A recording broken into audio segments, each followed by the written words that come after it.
আসসালামু আলাইকুম। শীতকালে সবার ঘরে কম বেশি পিঠা বানানো হয়। চালের গুঁড়া যদি ভালো না হয়, শত চেষ্টার পরও পিঠাগুলো কিন্তু বানানো পারফেক্ট হয় না। আর পিঠা ভালো না হলে খেতে ভালো লাগে না। এজন্য আজকে চালের গুঁড়াটা তৈরি করে দেখাচ্ছি প্রথমে। এই জন্য আমি 2 কাপ আতপ চাল নিয়ে নিয়েছি, আর চিনি গুঁড়া পোলাও চাল দিয়ে দিচ্ছি হাফ কাপ, আর হাফ কাপ নিয়ে নিচ্ছি সেদ্ধ চাল, যেটা মানে আমরা ভাত খাই সেই চালটা। শুধু আতপ চাল দিয়ে পিঠা বানালে পিঠা শক্ত হয়, ভেঙে যায়, খেতে ভালো লাগে না। সবসময় ভাতের চাল দিলে পিঠাটা সফট হয়, খেতেও ভালো লাগে। আর ইচ্ছা করলে গরম পানি দিয়ে ভিজাতে পারেন। আর আমি ঠান্ডা পানি দিয়ে প্রায় 5 থেকে 6 ঘন্টা ভিজিয়ে রাখবো। আতপ চালের ধান থাকে, সেগুলো বেছে সুন্দর করে ধুয়ে তারপরে ভিজাবেন। আর ভাতের চালে তেমন একটা ময়লা থাকে না আজকাল, তো এগুলোকে ধুয়ে এক সাইড করে ভিজিয়ে রাখলাম। আমি তো বাসায় গ্রাইন্ডারে করব। অনেকে বাজারে কেনা চালের গুঁড়ো দিয়ে করেন যে পিঠাগুলো, আসলে এই চালের গুঁড়োগুলো পারফেক্ট ওয়েতে ভাঙানো থাকে না। আর ঘরে নিজে হাতে ভাঙালে প্রত্যেকটা পিঠা জালিদার হয় আর সুন্দর হয়। তো আমি 5 থেকে 6 ঘন্টা পরে যখন চালগুলো ভিজে গিয়েছে, একসাথেই ঝরা দিয়ে রেখেছি। ভাতের চালটা আমি আলাদা ভিজেছি, জানি প্রপার ওয়েতে ভিজে। এখন পানি ঝরাতে দিব। পানিটা অবশ্যই ভালো করে নিংড়ে নেবেন, তা না হলে কিন্তু যখন পরে শুকাতে দিবেন পানিটা শুকাতে অনেক সময় লাগবে। তো এরকম স্ট্যাইনারে একটু পানিটা ছড়া দিয়ে রাখবেন। দেখেন কতটুকু পানি বেরিয়েছে।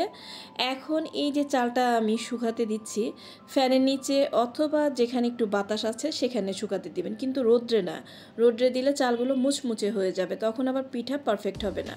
তো আমি একটি পেপারে সবসময় এরকম চালের গুঁড়ো করার আগে চালটাকে বিছিয়ে দিই, তাড়াতাড়ি পানিটা টেনে যায়। প্রায় 1 ঘন্টা লাগে পানিটা টানতে।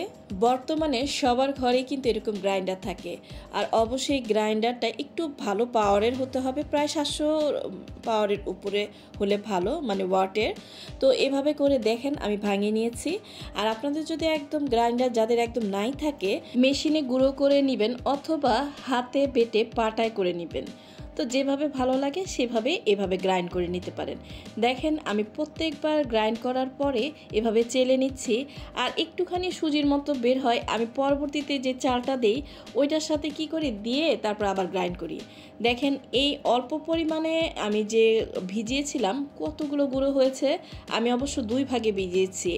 এই ওয়েতে 2 ভাগে ভিজিয়ে তারপর আমি চালের গুঁড়াটা করেছি। আর এভাবে চালের গুঁড়া করলে পিঠা বানানো যে কত পারফেক্ট হয় সেটা আপনাকে আমি দেখিয়ে দিচ্ছি। এখন আমি পরের দিন চালের গুঁড়াটা মেলে শুকাতে দিয়েছিলাম। এখান থেকে আমি আজকে পিঠা করে দেখাবো।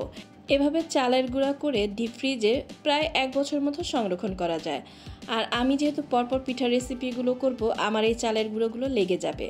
অ্যাক্টিং মিক্সিং বলে আমি নিয়ে নিয়েছি 3 কাপ চালের গুঁড়ো আর লবণ। আর যেহেতু মা দাদিরা হাতে সুন্দর করে ময়ান করে এই জালিদার চিতল পিঠা বানাতো, সেটাই আজকে আপনাদেরকে দেখাতে যাচ্ছি। আর এখন দিতে যাচ্ছি, হাতে সহ্য করা যায়, ঠান্ডাও না গরম না, কিন্তু আঙুল চুবিয়ে রাখা যায় না, এরকম গরম পানি দিয়ে চালের গুঁড়াটা আমি মেখে নেব। আর একবারে দিব না, আস্তে আস্তে করে দিব আর মাখিয়ে নিব। কারণ একবারে দিলে কিন্তু আবার যে চালের গুঁড়াটা আমি ময়ান করছি সেটা ভালো করে মিক্সিং হতে যাবে না। চালের গুঁড়াটা আসলে যে সাইড দিয়ে পানি পড়ে সেই পানিটা শোষণ করে নেয়। যেহেতু আজকে আমরা আটা, ময়দা, সুজি, ভাত কোনো কিছু ইউজ করব না, যেভাবে সনাতন পদ্ধতিতে পিঠা বানায় সেটাই আপনাদের সাথে শেয়ার করতে যাচ্ছি। এই যে ময়ান করার যে বিষয়টা, ধৈর্য ধরে করতে হবে। হাতটা মনে হয় কি বন্ধ হয়ে আসছে এরকম লাগবে। আপনারা স্কিনে অবশ্যই এগুলো খেয়াল করছেন, মনে হচ্ছে কি আমার হাতটা বন্ধ হয়ে আসছে, কিন্তু তারপরও কিন্তু আমি এই মিক্সিংটা থামিয়ে দিইনি। একটু একটু পানি দিচ্ছি আর ময়ান করে নিচ্ছি।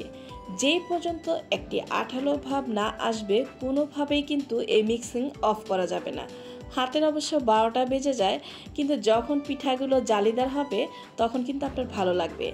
এখন আমি প্রায় 10-15 মিনিট রেস্ট দিয়েছি, তারপরে আপনাদেরকে দেখিয়ে দিচ্ছি কি অবস্থা।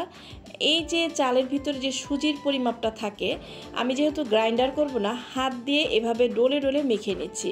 ভিতরে সুজিটা নরম হয়ে গিয়েছে ভিজে, এখন এইভাবে ম্যাশ করলেই ভিতরটা একদম নরম মোলায়েম হয়ে যাবে। তাই মিক্সিংটাই এক্ষেত্রে আসল। আমি যেভাবে আস্তে আস্তে করছি একটু ধৈর্য সহকারে করবেন।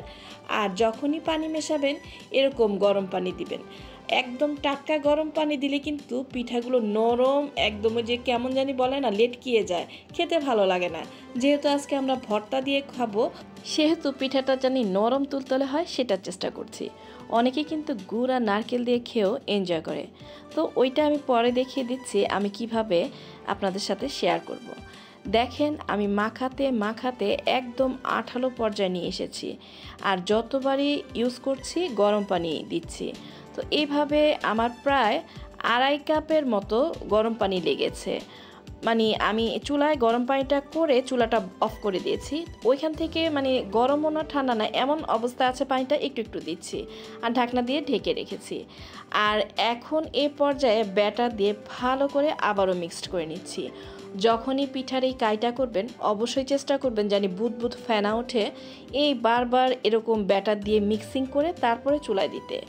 আর আমরা যেহেতু বাসায় গ্যাসের চুলা ইউজ করি, আমাদের পিঠা বানাতে অনেক কষ্ট হয়, একটু বেকিং পাউডার দিচ্ছি জানি খুব সুন্দর ছিদ্রযুক্ত হয়। অনেকে বেকিং পাউডার ছাড়াও বানাতে পারেন, কোনো সমস্যা নাই। আমরা দিচ্ছি জানি পারফেক্ট জালিদার একটি পিঠা হয়। আর ভালো করে এই পিঠার মধ্যে যে বেকিং পাউডারটা মিক্সড করে নিচ্ছি। এখন রেস্টে দিয়ে কিছুক্ষণ পরে আপনাদেরকে দেখিয়ে দিচ্ছি যে আমার ব্যাটারটা কি পরিমাণে পাতলা হবে। এটা ঘনও হবে না, পাতলা হবে না, স্কিনে দেখানো ঠিক এই নিয়মে হবে। আর চুলার আগুনটা আমি দেখছি সব সময় যদি ঠিক থাকে আর ব্যাটারটা ঠিক থাকে পিঠাগুলো অবশ্যই জালিদার আর ফুলকো হয়। তো এই জিনিসগুলো যে ট্রিক্সটা পিঠার ময়ানটা মাখাতে যে ট্রিক্সগুলো আমি দেখিয়েছি অবশ্যই এগুলো ফলো করবেন। আর এখন আমি কড়াইটা অনেক টাইম চুলায় বসিয়ে রেখেছিলাম, এটা জানি চারোদিক থেকে একদম ধোয়া ওঠা গরম হয়। আমি দেখছি যে প্রথম পিঠাটা ভালো হলেও দ্বিতীয় পিঠাটা কেমন জানি একটু হয়। তো এটা হলো চুলার কারণ আর কড়াইটা গরম না হওয়ার কারণ। কড়াইটা অনেক টাইম বসিয়ে রেখেছিলাম, তারপর লবণ দিয়েছি, তেল পানিতে বারবার এভাবে মুছে নিব। দেখেন প্রায় 2 মিনিট পরে আমি যখন ঢাকনাটা উল্টিয়েছি আমার পিঠাটা কি পারফেক্ট হয়েছে। প্রথম পিঠাটা মনে হচ্ছে কি লেগে রয়েছে, আসলে না, এটা ঠিকভাবে উঠেছে। আর কি ধরনের ফুলকো জালিদার হয়েছে একটু দেখেন। আর উল্টা পিঠটাও কিন্তু পুড়ে নাই। তো চুলার আগুন কিন্তু কমাবেন না, বাড়াবেন না। যদি মোছার সময় হাতে একটু ভাব থাকে কমিয়ে মুছে আবার চুলাটা সেই আগের নিয়মে করে দিবেন। আর প্রত্যেকটি ব্যাটার একই পরিমাপে দিবেন। দিয়ে আমি একটু ওয়েট করছি, একটু জালিদার মানে ছিটছিট ভাব উঠুক, তারপর আমি ঢেকে দিব। তো আপনারা কড়াইটা একটু প্রপার ওয়েতেই গরম করে তারপর পিঠাগুলো দেওয়ার চেষ্টা করবেন, দেখবেন পিঠাগুলো হবে। আর এরকম আমি লোহার কড়াই নিয়েছি, পাতলা কড়াইও যদি করেন তাহলে নিচে একটি স্ট্রেনার দিয়ে তারপর বসিয়ে নেবেন। এখনকার পিঠাটা দেখেন আরও ফুলকেও নরম তুলতুলে হয়েছে, মানে দেখে গুলুগুলু মনে হচ্ছে। দেখেন কি সুন্দর চারিদিক দিয়ে একদম ফুলে উঠেছে। তো প্রত্যেকটি পিঠাই আমি এভাবে তৈরি করে নিচ্ছি, আপনারা স্ক্রিনে দেখানো এই নিয়মে করে নেবেন। আর পিঠার অপর পিঠে দেখেন কি সুন্দর ছিদ্র হয়েছে। প্রথম থেকে শেষ পর্যন্ত চেষ্টা করেছি টিপসগুলো দেওয়ার। আর দেখেন আরেকটা ঝাঁঝরিতেও আমি পিঠাগুলো দিয়েছি। তো পিঠাগুলো এত পারফেক্ট হয়েছে। যদি আপনাদের ভালো লেগে থাকে একটি লাইক দিয়ে সুন্দর একটি কমেন্ট করবেন আর আমাদের পাশেই থাকবেন। আর পরবর্তী ভিডিও দেখার জন্য আপনাদেরকে অপেক্ষা করতে হবে না, যখনই নতুন ভিডিও ছাড়বো আপনাদের কাছে পৌঁছে যাবে। দেখেন ভিতরে কি সুন্দর জালিদার বাসা হয়েছে। তো কেমন লাগছে ভর্তা দিয়ে অবশ্যই এনজয় করবেন, যারা নারকেল দিয়ে গুড় দিয়ে খেতে চান তারা সেভাবেই খাবেন। সবার সুস্থতা কামনা করছি আর আমাদের জন্য দোয়া করবেন, আমরা যেন সুন্দর ভিডিও নিয়ে হাজির হতে পারি। আল্লাহ হাফেজ।